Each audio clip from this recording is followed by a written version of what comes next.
The Beat Generation, a video diary report by M. Brooks.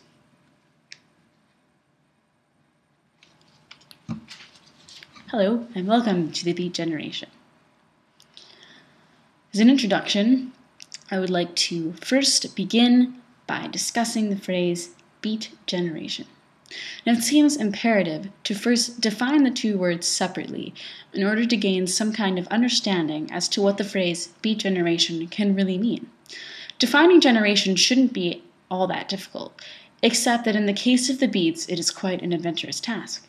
A generation is supposed to be a group of people who all grew into themselves together, who are bonded by time and experience, a bond so strong as to create the Steely Dan effect. But the Beat Generation can be seen as a sociological rather than a literary movement. And so, the Beat Generation becomes very, very difficult to define. Jack Kerouac is quoted as saying of the Beats in Mike Evans' book, Beats, From Kerouac to Casey, An Illustrated Journey Through the Beat Generation.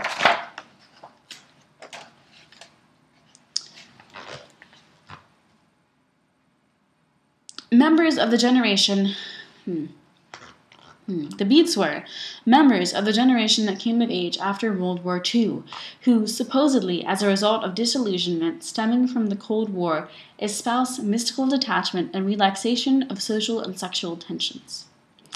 Though, a rather more broad-based interpretation than that, which would link it directly with a particular group of writers and their immediate followers. He described the beat phenomenon as a precise response to circumstances, in which many ways it was. This is a lovely illustrated history of the Beat poets.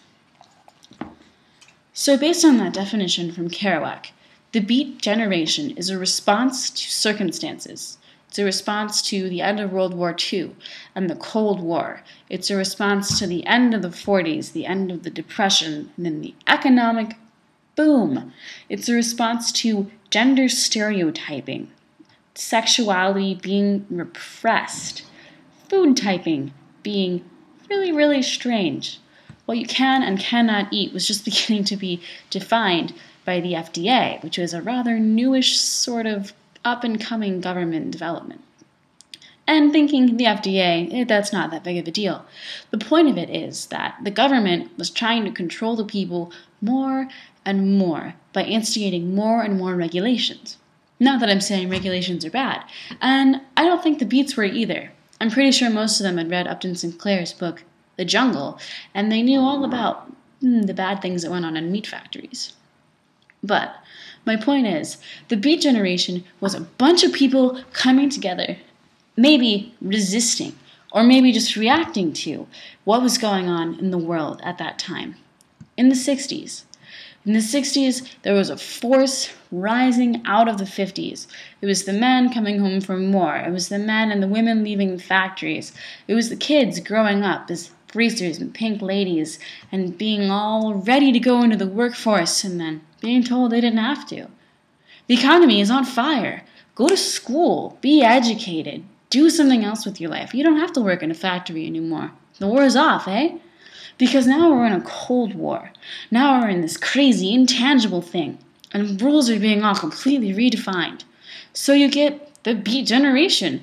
So you get this group of kids that doesn't really know what's going on. Because I don't think anyone knows what's going on.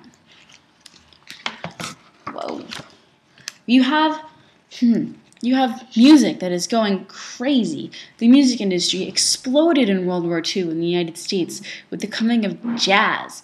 Jazz was just this great beast. And in the 60s, the late 50s and the 60s, bebop was becoming a big thing. Bebop and blues. Beat poetry and fiction, says this book, in Understanding the Beats by Edward Housley Foster. Beat poetry and fiction were rooted in hip culture, but they also drew from literary traditions which encouraged personal and spontaneous styles. So Rimbaud and Whitman were among their principal forerunners. Before that, you have jazz. I just totally jumped around there. I was trying to talk about jazz. Jazz was determined very much by the big bands, which, because of their size, left little room for spontaneity and improvisation. The arranger and the band's leader, kind of like the government, dominated the music. But bop and bebop was performed by small groups in which improvisation was encouraged. This music, with its emphasis on the individual, was quintessentially hip, and such records, companies as Blue Note and Contemporary, made the music of Charlie Parker, Dizzy Gillespie, and other bop musicians wildly available. This kind of music was setting the youth on fire. And then continuing into the next quote, beat poetry and fiction were rooted in hip culture, like music, bebop, and jazz, but they also drew from literary traditions, which encouraged personal and spontaneous styles. Rimbaud and Whitman were among their principal forerunners. Among the 20th century predecessors, Ginsberg pointed specifically to French surrealists and Gertrude Stein.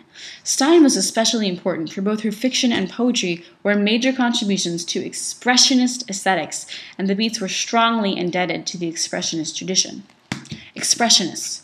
So the beats are all about expressing. They're all about shedding off emotion, taking it and just throwing it on the ground. There's a funny music video about that, by the way. It's rather new. Aside, moving along. The beats were a generation of people who were trying to write the rules. People who were saying, this is the hipster code. This is what you gotta do. This is how you gotta live your life. But wait, don't let me tell you, you should write your own rules. So everyone was going around writing their own rules, and everyone was jumping up and down in the streets and going onto the subways and doing drugs and having sex and making lots and lots of noise in the city. And they were just pulling up all the weeds, saying, we're the beat generation, we do what we want. And afterwards came this great flood tide of musical and literary, rich historical inspiration, all from the same little group of people. Or was it? Now you see, that's the difference, because the beat generation, since it was more of a sociological movement, you can really be expanded beyond those four core people. To be expanded.